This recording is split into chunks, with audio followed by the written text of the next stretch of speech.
Magandang hapon po ulit sa lahat.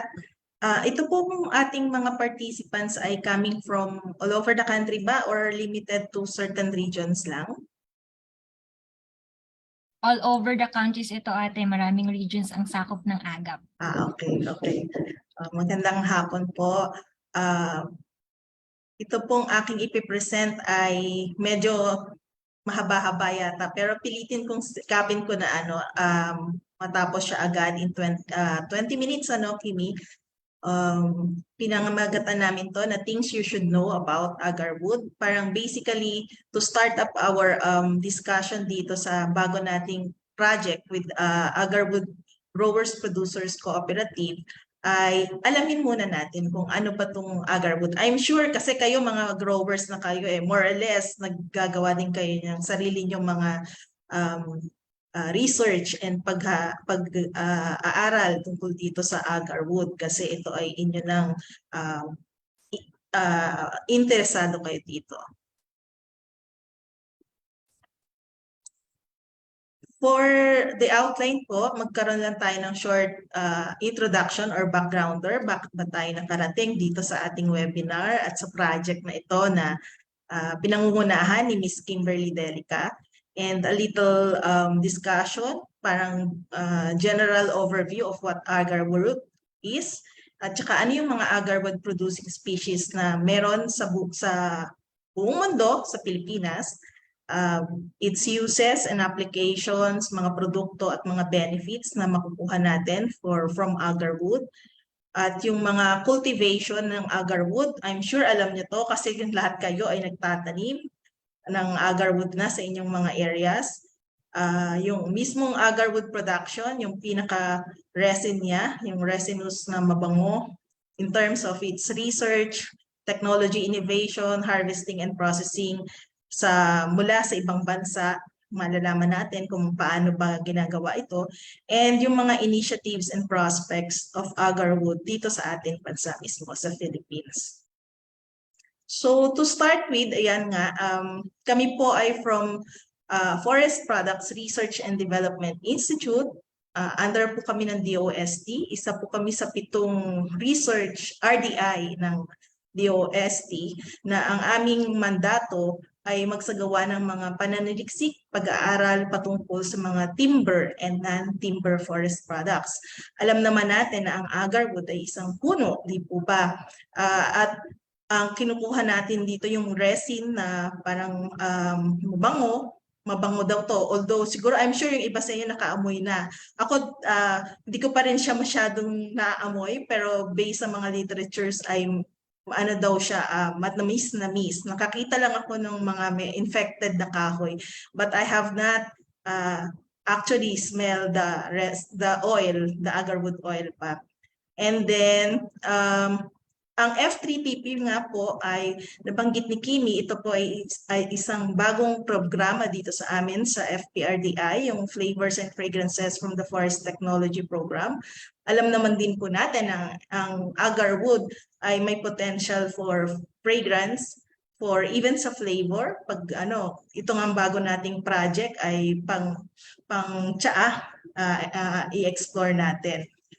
Nagsimula ang ating engagement with AGAP, Agarwood Growers Association of the Philippines. Agarwood ay parang way back August, may bumisita dito sa atin sa opisina para mag-explore of partnership sa mga agarwood research. And then, yun, luckily, with God's grace, by February, nagkaroon na agad tayo ng project collaboration. Yun nga po yung title ay nakasulat sa ilalim ng picture ay yung Chemical Characterization and Evaluation of Antioxidant Properties of Agarwood Leaf Tea. Ito po ay nabuo kasi alam naman natin na medyo matagal-tagal pa bago natin makita yung inaasam-asam natin na agarwood oil para naman meron ng pakikinabangan ang inyong mga miyembro sa AGAP and sa AGPC. Meron kasing isang napakasipag kayong miyembro, si Ma'am Ching, na nag-explore gawing tsaa ang ang dahon nitong agarwood. So ayun, na ano natin na magsagawa tayo ng isang project. Kami naman po bilang pasimula at pagtulong sa inyong grupo ay tutulong kami initially sa simula ngayong taon para i-characterize at evaluate natin ano ba yung mga meron dito sa agarwood leaf para siya ay maging isang potential at safe na inumin bilang tsaa.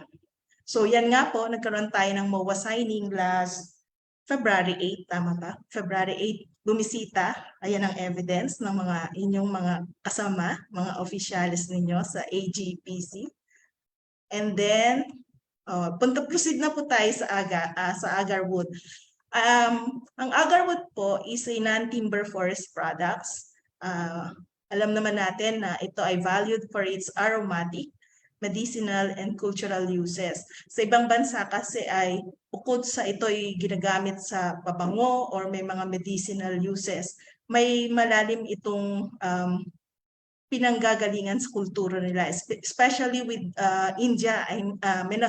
Parang last month, may nakausap kami from India na yun nga, na-mention sa amin na ito ay nakaangkla sa kanilang kultura, ang agarwood. Ito ay resin. Yung agarwood is a resin-infused fragrant wood formed as a result of infection. Kumbaga, tayo tuwan-tuwa na mangingitim yung kahoy, no? Kasi mayroon tong sign ng agarwood oil. Pero yung puno, may infection po siya, kaya siya nangingitim. So mamaya I'll discuss it a little further kung ano yung proseso ng formation ng agarwood na yon, yung agarwood oil or yung resin. Yung kanyang trade name, aside from agarwood, tinatawag din to sa merkado as eaglewood, aloes wood, at sa Malaysia, ang tawag dito gaharu. Sa China naman, ito ay tinatawag na Chenxiang. Parang last month din, may bisita kami ditong mga Hapon, mga exchange students, at ang tawag nila sa agarwood ay ginkgo. Sa Arabic naman, ito ay tinatawag na oud oil. Kung familiar kayo doon, napakamahal ng pabango na may oud, di ba? Yung Tom Ford na oud ng aking paborito na si Hyun Bin ay may oud yon, oud oil. Tapos sa Vietnam, tawag dito ay Tram Hung. Sa Indonesia and parts of Malaysia, Karas. And sa Thailand ay Mai Kritsana, Mai Hum, Kayukaru. Locally dito naman sa atin sa Pilipinas, marami ding tawag. Pag makakarating kayo sa mga iba-ibang lugar, ang tawag sa kanya, may tawag dyan ay palisan, bari. Yan, tayo alam natin yung bari, yung malasensis, di ba? Butlo, meron din tinatawag na butlong liitan, mangod, binukad, at makulan. Depende kung saang lugar. Yan ang mga local names na tawag sa kanila. Ang agarwood po ay it belongs to the family Thymelaceae, Laaceae, yan. At may dalawang genera po ng under this family na nagpo-produce ng agarwood. Yung Aquilaria and Gyronops. Ano po bang pagkakaiba nitong dalawang to? Actually, yung karamihan ng Gyronops ay pinatutunayan pag usaping mga botany or taxonomy, may mga proseso sila ng pag-identify nito kung ito ba ay pareho o kaiba pa sa ganitong species. Kung tayo ay nalilito, pwede tayong pumunta sa mamaya pa pala yun. Saan pa na matatagpuan itong mga agarwood na ito? According sa literature, ito ay yung sa sites, yung sites threatened at ay ano nga ang sites, parang mga threatened species to parang agarwood producing taxa are distributed from Northeast India eastwards through the continental Southeast Asia and the Indo-Malaysian biogeographic realms as far as Papua New Guinea and north to the southeast provinces of China. Ito po yung parang mga detalye sa baba ng mga countries na matatagpuan ang mga Aquilaria and mga agarwood producing taxa. Yung dalawa, ano nga yung kanina, Girinops and Aquilaria. So, sa Bangladesh, sa Bhutan, sa Brunei, sa Cambodia, China, India, Indonesia, sa Laos, PDR, sa Malaysia, Myanmar, Papua New Guinea, sa Philippines, Singapore, sa Thailand, and Vietnam ay native itong mga Aquilaria na to. So makikita natin na natural na matatagpuan sa mga lugar na ito. Kung may matagpuan man tayo sa ibang lugar, ito ay mga tinanim na lang doon. Pero ito yung mga native na countries na native sa kanila ang mga agarwood. So kung gusto niyo makakita, yung mga scientific names talaga na tama, yung mga botanists, mga taxonomists, mga experts sa pag-identify ng mga halaman or mga puno, ito yung common na kanilang binibisita na website, yung The World Flora Online. Dito sa search area, kung makikita ninyo, i-type nyo lang yung interest na ano ninyo, madaming lalabas dyan. Like for Aquilaria, nang i-type natin, may 59 results siya. Out of the 59, may mga lahat kasi, para ang ano dito ay, ito yung lagakan ng iba't ibang mga, halimbawa may na-discover sa bundok o sa mga ibang lugar na may, parang kakaibang halaman. Yung mga ano dyan, mga taxonomists, mga botanists, magpapadala yan dyan sa Q. Ito ay sa sa Q ang nagmamanage nitong World Flora Online para magpadala ng mga evidence na sila, first time nila, di ba, minsan may nakapangalan sa kanilang species, halimbawa ay Florensis, gano'n, yung gano'n. O kaya ay Kiminsis, para kay Kimberly, ano. Pero yung iba doon, pagka halimbawa na-discover sa iba-ibang lugar, tas pareho lang naman pala ng nasa Pilipinas o pareho ng nasa ganitong lugar, may mga hit sa bansang yon, pero mas depende sa sinabmit ng mga evidence, mas kung makikita niyo yung mga, may nakalagay, di ba, status, accepted name. So pag dinaan at in-evaluate at in-assess na to ng mga experts, based sa mga pinamigay nilang evidences na ito ay talagang doon nanggaling, ito ay hindi naiiba, ganito. So, I-accept yung pangalan na yon.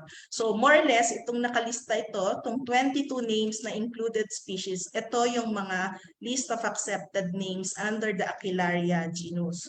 So, madami dyan. Andito ay, asan ang Malacensis? Ito, Aquilaria malacensis lam. So, ito yung from the worldwide, ano?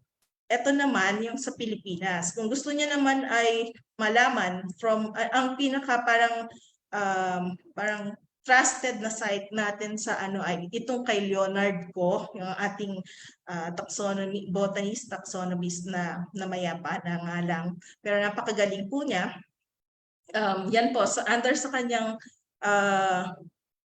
COS Digital Flora of the Philippines, meron tayong 8 na Aquilaria species recorded and documented dito sa Pilipinas. So, andyan yan, may Apiculata, Brachyntha, Citrinid carpa, Humingiana, Filaria, Malacensis, Parbifolia, and Urdanentensis. So, yun, kipansin niyo yung Urdanentensis, parang sa Urdanentan. Anyway. Tapos, siyempre, yung pinakakilala sa buong mundo, yung Aquilaria malacensis lam. So, yan, well-studied tong species na to. Talagang kung saang bansa, kung India yan, Bangladesh yan, kung Indonesia yan, Thailand man yan nakatanim, very well-studied to kasi napakamahal nga ng kanyang langis, kung mapapansin niyo dito sa ano, at yung mga process. Later on, I'll discuss a little bit about kung paano yung mga harvest processing. So, dumako naman po tayo sa mga benefits of agarwood na dapat nating malaman. Nabanggit ko nga kanina na madaming gamit, no? So, una, ang na-mention dito sa Indica na ode na literature ay may 17 siyang na-identify. Although yung iba magkakapare-pareho naman, pero ito ay cited ng iba't ibang works na ginawa, no? Like for number 1 is Asian medicine, promote flow of ki, di ba? Yung ki parang mga ano yan, energy, tawag dyan, force of energy, kapag palakas or ano ang maganda ang energy vibes natin. Nakaka-relieve daw ng pain, nag-arrest ng vomiting by warming the stomach. And ito ay recognized din, yung high-grade agarwood powder daw is a prescribed Chinese medicine, also used for the production of pharmaceutical tincture. Ito ay in Malaysia naman ginagamit yung agarwood mixed with coconut oil as liniment. At ang mga Indians and Chinese naman daw ginagamit ang agarwood oil for treatment ng mga various skin diseases. Sa mga may mga rheuma, yung oil daw nito used in a boiled concoction to treat rheuma at iba pang mga sakit ng kasukasuan. Yung jaundice, yung paninilaw, di ba? Tama ba? Paninilaw yung jaundice. Often discarded, uninfected. Yun daw yung hindi masyadong o hindi na-infect na wood ay nagagamit pa rin sa Malaysia na pang-treat ng jaundice at even sa body pains. Sa smallpox and abdominal pain, noted din ang agarwood bilang ginagamit na ointment. Tapos yung Flurecy ay parang yung sakit yan sa sa baga, no? So meron ding mga parang ilang patunay na ginagamit din ang agarwood for some parang pang treat sa baga yan. And also there are also some documented literatures or studies na ginamit ang agarwood for nervous system disorders, mga aromatherapy niya to treat anxiety, stress, depression, and other neurosystem disorders. Sa liver and kidney, mga cirrhosis ng liver at kidney problems, magaling din daw yung agarwood oil. So, na-mention pa ulit-ulit, lung and stomach tumors, palagi sa tiyan, ano? So, maganda siguro talaga to sa atin, ano? So, tamang-tama yung tsaa, di ba? Yung tsaa na, carminative diuretic. Sa Indian Council, considered ito as stimulant, anti-asthmatic, carminative, tonic, aphrodisiac pa, and astringent. Ginagamit din sa diarrhea, dysentery, sa gout, rheumatism, and paralysis. Sabi naman ng Crop Watch Organization, ina-acknowledge yung merits ng agarwood sa Asian medical practice as warming, to relieve stock energy, particularly sa digestive and respiratory systems, pag-alleviate ng pain and balancing effects sa mga may nervous and emotional disorders. Sa Middle East and Bangladesh, in Egypt, Arabia, and northeast part of Bangladesh, yung agarwood daw ay described as a stimulant, cardiac tonic, and carminative. Sa China and Japan, ginagamit itong traditional sedative, analgesic, and digestive medicine. Sa Assam, Assam yung parang capital ng India, agarwood capital ng India. The water portion, yung water portion dun sa parang hydrosol to ng pinagdistila ng agarwood. Bago makuha yung oil, 'di ba, meron magse-separate na water, yung distillate water o yung hydrosol. Ginagamit daw yon sa efficient stimulant and tonic for treatment of mental disorder and malnutrition. Hindi ko kailangan yan, mataba na ako eh. And other mga miscellaneous na gamit ng mga oil, ayan, halos maganda din daw sa during and after childbirth, spasm, sa mga may issue sa digestive and respiratory system. So madami siyang dala, talagang hindi kayo nagkamali ng halaman na pag-iinvestan. So, in terms of its biological characteristic, yan, during our discussion with the mga growers na katulad ninyo, tama nga na kaya pala kayo ay hirap minsan magpaano ng seeds, magpatubo. Ang Aquilaria malacensis pala ay nagpo-produce ng seeds after 7 to 9 years na itanim mo. meron nga daw species na isang beses lang siya magbubunga in their life cycle.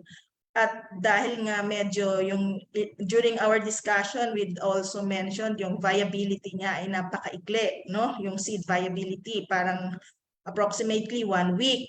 At yung germination nito ay it will take around 16 to 63 days pa bago siya tumubo. Yun ay kung tutubo pa. Kaya dapat pala talaga itanim na agad siya pagkakuha mo ng puno, ay ng bunga, at ma-prepare mo yung seed kasi nga napakaikli ng kanyang viability or shelf life ng seed na yan, dapat maitanim agad.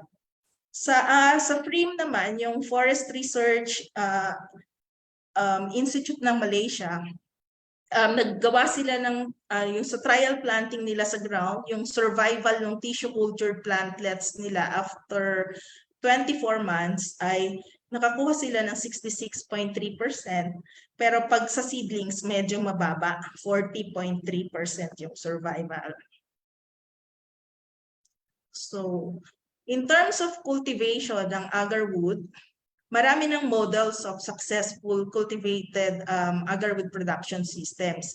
Yun nga, kahit ito ay small scale na home gardens lang, through plantation daw, with different degrees of management inputs, naka-in place na yan sa mga bansang ito, like sa Bangladesh, part na yan ng kanilang mga farming systems nila.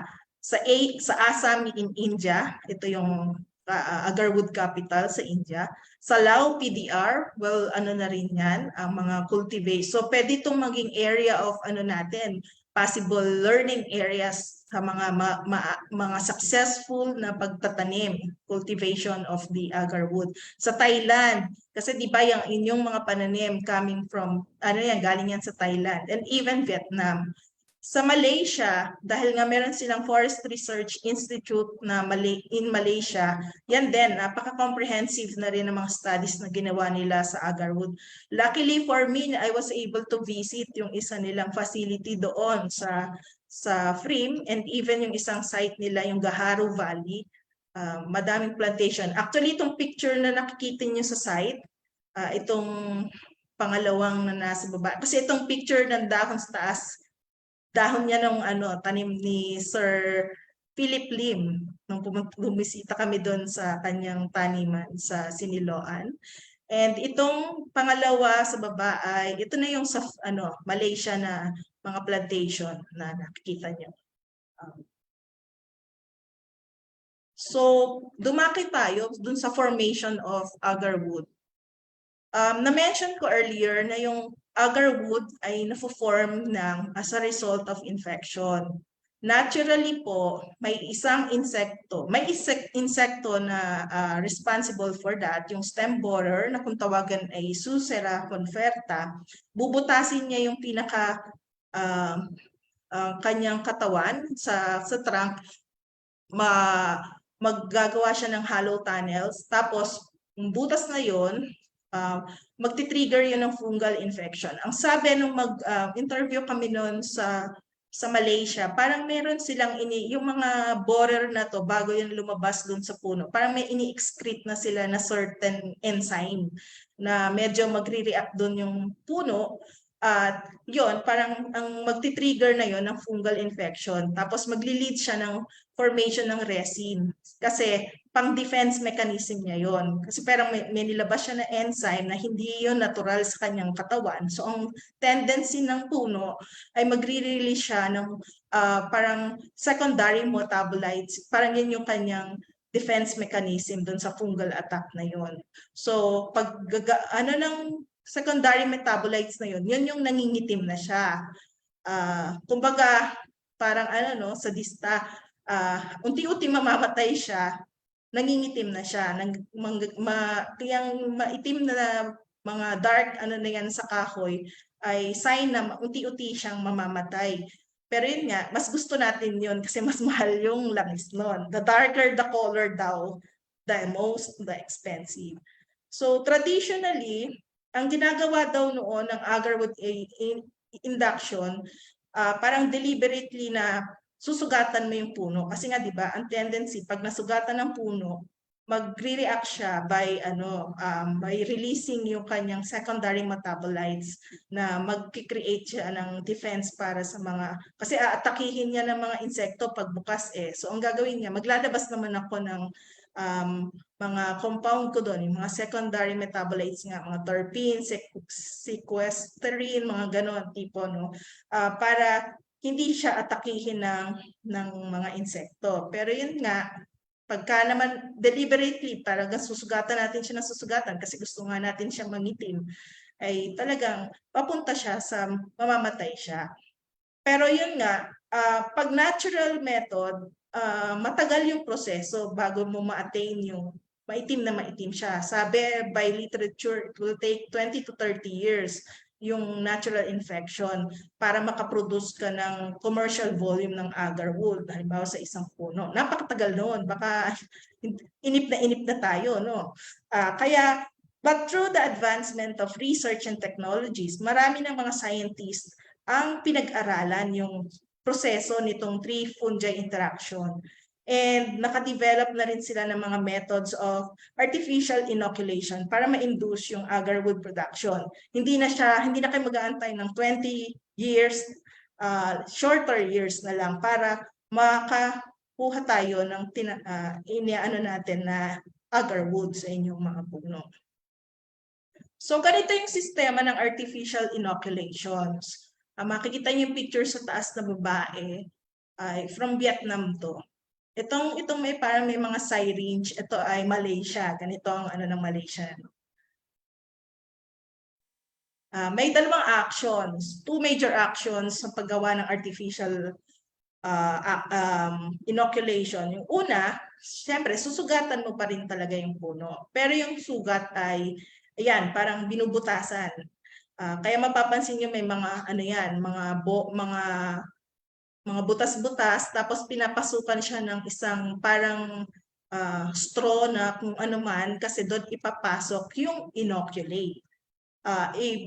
Lalagyan niya ng inoculant doon sa wound para matitrigger yung production of the agar wood doon sa katawan ng puno. Ano po? So ito sa Thailand, kung mapansin niyo, dami yan, tad-tad yan. Tingnan nyo naman sa Malaysia dahil marami silang pera doon eh. Yung research nila doon ay government funded eh. So makita nyo puro syringe yung ginawa nilang design. Sa China, yan, para lang ding mga pipes na mga ibinuta sa mga katawan ng agarwood tree. So, na rin yung composition, parang na-document na rin. So may mga ilang, ano ba yung composition ng inoculants na to? So, maraming inoculants nagnilipa na sa Google, no? Mag-Google ka lang.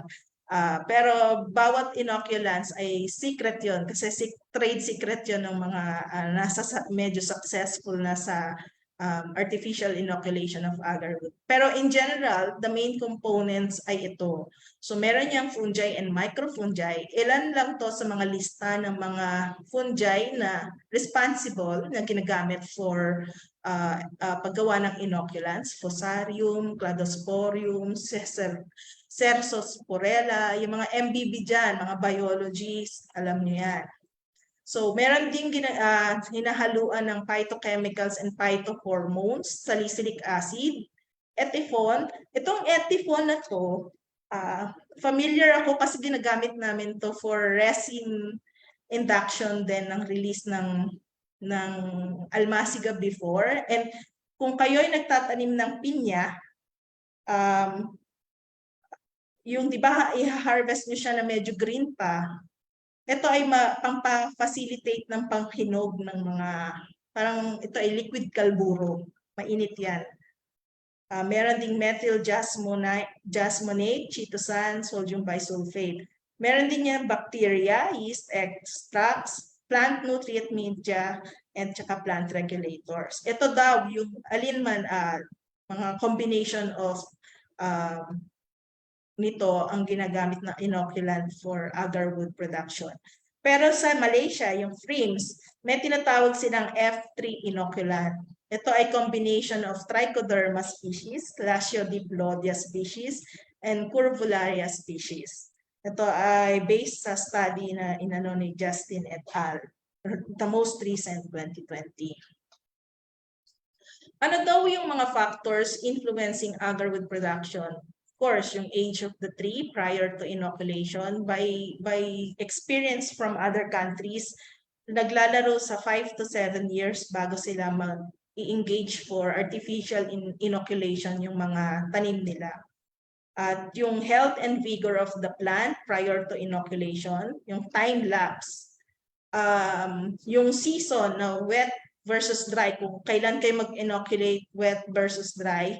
Pero yung kanina yung pinakita ko na F3 inoculant nung from Freem, ito, ang sabi dyan, ang feedback dyan ay regardless kung wet or dry season, nagpa-facilitate pa rin mabilis pa rin ang agarwood production ng puno pagka yung F3 daw ginamit. Kahit yan ay tag-ulan, kahit tag-init. At dark na dark daw talaga ang kulay ng agarwood. Ilan pang factor, geographical location, genetic of the species, siyempre. Medyo well-studied ang Malasensis kumpara sa iba. Kung napansin nyo, may 8 sa Pilipinas na available. Pero Malasensis kasi ay mas preferred sa merkado. Pero baka kayo, mga may mainteresado kayo na pag-aralan naman ang meron pa. Kasi naturally, yan sa atin, yung ibang 7 species na nabanggit. Yung receptiveness din ng species dun sa mixes of pathogens, dun nagagamitin yung inoculants. Depende din kasi yon. Kasi di ba, iba-ibang lugar, iba-ibang nag-a-adjust ang halaman. Depende sa edaphic condition o yung mga environmental condition kung nasaan siya. So sa harvesting naman, generally yung agarwood is harvested when the trees are between 5 and 10 years. May 2 method of harvesting daw. Yung isa, fatal harvest. Papatayin mo talaga yung puno. Puputulin mo siya. And another is the sublethal harvest. Kasi di ba, pag pinutol mo naman ang puno, may tendency naman mag-copy siya. So yung copying na yun, yung may tutubo na naman siyang mga branches na pwede mo na naman siyang isubject for inoculation kasi meron yung wood, doon magti-develop yung kanyang agarwood. So, yun naman yung magiging subject for sublethal harvesting. Kaya, yung method ng another chip cutting or yung copicing ay it will also promote yung formation ng agarwood. Kung gagamitan pa rin natin siya ng artificial inoculation. So, by record, bago totally mamatay ang isang puno, 10 to 15 years, pwede mo pa rin siyang pakinabangan for agarwood yung mga branches niya.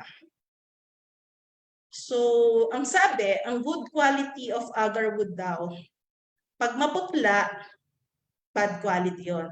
Pero pag dark brown hanggang dark black, yun yung napakagandang agarwood. Mahal na mahal. So, kita nyo itong nasa picture yan, itim na itim, mahal yan. So, ito ay base sa frame itong table na to, the physical appearance. Meron ng grading system na ginawa sa Malaysia, grade A, B, C, D. Dark, dense, concentrated, heavy. Pagka yan yung medyo pumasok dyan. Dark purple, less dense, small hole. B, grade B siya. C, dark, pag nagkaroon na ng yellow stripe, dark yellow, C na lang siya. At pag D, whitish yellow. Meron akong nakita na mas parang ito. Ito yata ay from Trisana Panasin. Parang India rin to. Yung grade 1 daw, ang specific gravity at 1 time ay 1.01 times of the water weight. Yan pala ay yung paglubog niya sa water. Halimbawa, meron kang na-harvest na branch or infected na kahoy, no? Ilulubog pala yan sa water. Pagka yan ay lumubog ng napakababa, malalim ang pagkaano niya, as in lubog na lubog, mas maganda yung grade niya. Ibig sabihin, very infected siya at maitim, mabigat. Pagka naman daw yung sa grade, parang lang siya, medyo floating, pero na under the surface, the water surface, grade 2 na lang yun. At pag ito ay, ang specific gravity niya ay 0.62 times of the water weight na nag-float na siya, 3 na lang. At ang grade 4 daw ay 0.39 times the water of weight. Yung agarwood daw na walang resinous hardwood, yung isin hindi siya na-infect, ang kanyang specific gravity ay 0.3 times lang of the water. So kung ang kanyang ano ay ganan, so hindi siya infected. So, kung meron na tayong kahoy na infected, akala nyo ba yun na yun? Hindi naman yan bibilhin ng ganan lang. Kailangan nyo pa yan i-distill yung para makuha ang oil kasi ito yung mahal. So, ang method usually water distillation, steam distillation, ito yung mga pinapractice doon sa mga bansang advanced na for agarwood oil production. So, pag nag-harvest kayo, isusort nyo na yung kahoy nyo by grade.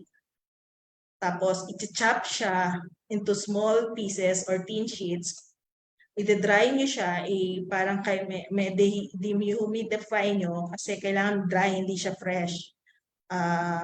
In 2 to 3 days. Tapos, saka nyo siya dudurugin ng pino na 1 to 2 mm grains para mas ma-increase yung surface of oil extraction.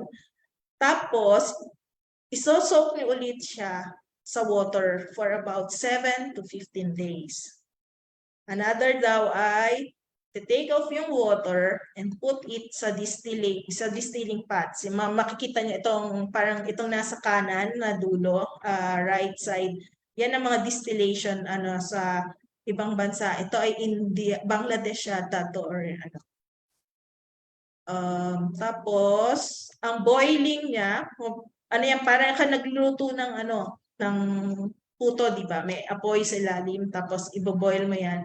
Magdi-distill, yung kanyang boiling stage to distilling stage takes about 4 to 5 hours daw. So yung first stream of agarwood oil na lalabas, yun yung grade A. Yung kaya may mga certain number of hours na kailangang bantayan, tapos ang next na yata nun ay pag medyo nag-iiba na yung kulay, at iba na ang grade ng oil. Pero ang pinakamaganda daw na kulay ng oil ay dark yellow at sweet smell daw yan. Pag daw inirub ito sa skin, yung scent niya could last for about 8 hours. Ito yung ilan pa lang to sa mga products, mga uses. Kilala yung agarwood incense. Ito yung mga pabango na ginagamit yung oud oil or agarwood oil. Ito mo si Tom Ford o oud wood. Ano ba to? Polo ba to? May mga ganan? Calvin Klein ba yung? Ano bang mga brandy? Kasi ako maano sa pabango eh. Pero ito usually yung mga high-end perfume from Arab areas, Middle East area. Ito yung Gaharo tea, Gaharo powder, tapos ito oil lang, mahal na, no? Magkano ng isang ganitong kaikli ay kaliit na bote ay $210. Ang liit lang na. And ito yung mga ilan sa mga medicinal na ginagamit. Like, hindi ko alam kung ito ay agarwood PH ba ay sa Pilipinas na ba ito ginagawa. Pero ang sabi ay for uses pain, vomiting, asthma, liver, cirrhosis, etc. So, madami siyang gamit, no? Tapos, tingnan nyo to, bukod dito sa tsaa na yung dinadagdaw sa mainit na tubig, meron pang yung Gaharo tea na nakabattle, no? Parang Coke in can. Gaharo tea in can. So, ang dahil pwedeng gawin. After natin makita yung mga potentials niya, dapat kayo bilang kayo ay isa sa mga major player of agarwood growers, not only growers, later on mga processors din kayo manufacturers din kayo. Kailangan ay alam nyo na kung ano ba yung mga agarwood initiatives din na meron na din dito sa Pilipinas. Kasi I'm sure hindi lang kayo ang nagkaroon ng interest dyan. So balikan ko to. Tayo naman ay may existing partnership na. So parang for now sa Philippines, kayo at ang DOST FPRDI tayo ang nakauna for exploring agarwood leaf tea. Parang wala pang iba naman akong na search na into leaf tea ng agarwood. So maganda nakauna kayo. In terms of sa DOST Picard and UPLV College of Forestry and Natural Resources, meron silang ongoing project na ang ito alam niyo naman na to, no? Ang target ng project nila ay magkaroon ng baseline information on the location and distribution of Aquilaria trees species in Mindanao. Pero mukhang other than Mindanao, mukhang nag-explore na rin sila sa ibang area at mag-develop ng soil index ng Aquilaria species per province. O kaya pala nag-ano sila. Another is yung mag-provide sila ng genetic data. Mag-ano yata sila dito, DNA sequencing, DNA profiling ng iba't ibang Aquilaria species na makikita. Bakit ko ito pinakikita? Bilang kayo ay isang grupo na mayroong interest or major key player kayo for agarwood production, take this information, yung mga output ng researches nila, ng mga activities nila, dapat alam natin to kasi paano natin papakinabangan to as AGAP, as AGPC, ano? So, hindi natin dapat tinitreat sila as kalaban. I-treat natin sila as paano natin makakatulong sa ating mga activities and endeavors sa AGAP and AGPC. Kasi itong mga to, DOST, Picard, UPLB, FNRE, RDP, mga ano to mga researchers, mga into research din. So makakatulong to sa atin. Another is may nakita ko na meron ng clonal nursery. Ma'am Ching, malapit sa inyo to. Alam mo ba kung saan to? Sa Ginyangan, Quezon. Oh, nakarating ka na dyan? Yan. Last February ay sila dyan sa South Winds Nature Farm. Ang DNR ERDP ay meron dyang cloner nursery ng agarwood. Pwede natin silang pasyalan, tingnan kung ano na ba yung initiatives na meron sila. Kasi baka pwedeng maka-learn tayo sa kanila at i-adapt natin sa atin. Pwede din natin silang na partner later on kung saan sang aspeto sa nursery propagation ba or ganun. Dapat alam natin yung mga nangyayaring inisyatibo ng ibang lugar, no? Ng ibang grupo kasi para alam din natin kung ano ba yung dapat pa nating gawin, dapat nating hindi gawin, di ba? Ito yung sa inyo. Ang inyong tanyo tsaa, yung inyong AGPC. Kayo yung kauna-unahan na ng for leaf tea. Ito din, yung Iba Botanicals. Ito ay sa Zambales. Napuntahan namin to. Meron sila, ang kanilang seedlings ay galing sa India. So, they are also, pero ang sa kanila ay magpo-propagate pa lang, magtatanim sila. Ang target yata nila ay Batangas, Quezon, Rizal na areas. So, Malasensis din ang kanilang species. For now, they have around 5,000 seedlings yata. Ay, hindi ko na maalala. Pero may dadating pa daw silang kasi nga target nila ay parami kasi sila aside from agarwood, they are already extracting oils of vetiver roots, ilang-ilang. So may mga na sila, oil extraction talaga, oil production ng kanila. So kailangan nila din mag-invest sa pagtatanim. Pero sila hanggang mas forte nila sa oil extraction kasi they are supplying oils to sa mga users nito. Etong susunod na slide ay partner nila, isa sa mga sinusuplayan nila ng oils. Gourmet farms. Mga iba-ibang mga mga food, flavoring, mga gourmet. So nag na rin sila into tree inoculation. for agarwood production, nag-i-invest na sila dyan kasi nakikita nila yung mga health benefits, pharmacological benefits, mga medicinal properties na meron ng agarwood and converting it into products. Nakausap ko personally yung sa Iba Botanica, si Mr. Ben Mead. Hindi na sila para mag-produce ng mga ganitong produkto. So kaya nagpa-partner sila sa mga, katulad ng gourmet farm. Sila kasi yon mag-develop nito into byproducts, into certain products. Sila ay bulk production of oils. Bakit ko sinasabi yon? Kasi kayo, syempre, ang inyong mga pananim, later on, ang target nyo naman talaga dyan, ayun lang is, di ba? Ngayon ay nag-ano lang tayo sa dahon kasi medyo syempre gusto nyo nang explore yung area na yon. Pero later, siguro in 5, 7, 10 years, you will also be going to the oil production, agarwood oil production. So as early as now, alamin nyo na yung inyong mga kakampi na pwedeng lapitan at maging network. Ito nakita ko rin lang to na Plantation International, nasa Pilipinas daw te. O baka meron lang silang partner dito. Pero most of their senior executives nila ay mga British. Wala akong nakitang Pilipino. May nakita ko isang Indonesian at isang Malaysian. You can visit their website, pero kailangan alamin din natin ano mang ginagawa nito dito sa Pilipinas.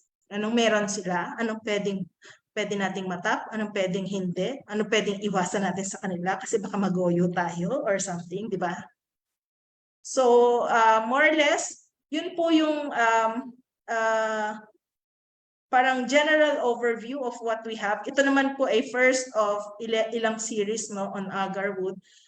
Para lang may idea tayo kung ano bang direction yung gusto nating puntahan in terms of the agarwood industry dito sa Pilipinas.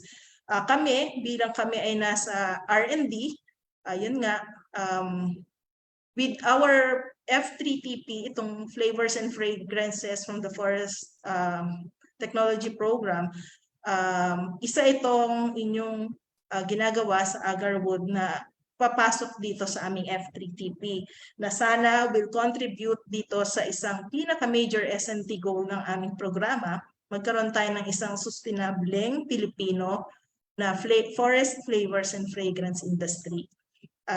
Na meron tayong pantatapat na F3 products sa ibang bansa. Kasi sila, Malaysia, Indonesia, Thailand, advanced na sila in terms of agarwood. Tayo magsisimula pa lang. So, established din yung mga F3 enterprises, mga entrepreneur tulad ni Ma'am Chi na nagsisimula ng tulungan natin ng isa't isa para kumita at magtuloy-tuloy ang pagkakakitaan. At sana yung ating mga ginagawa will have a contribution sa pag-increase yung national gain ng gross domestic product ng bansa. So yun po, maraming salamat po sa inyong panahon. Kung may mga inquiries pa po kayo regarding hindi lang sa aming programming F3TP in terms of FPRDI, yung ginagawa namin sa FPRDI, you can always contact us through our director ng DOST FPRDI. Ito po yung email na pwede ninyo. Salamat po kung may tanong po. Yes po, thank you po, Ma'am Flor, sa inyo pong napakaganda, very much informative po na presentation. Virtual clap naman po at saka heart react dyan sa ating mga manonood mula sa Zoom and also sa ating live streaming po sa FB page. Ay, alam ko po marami po kayong natutunan, no?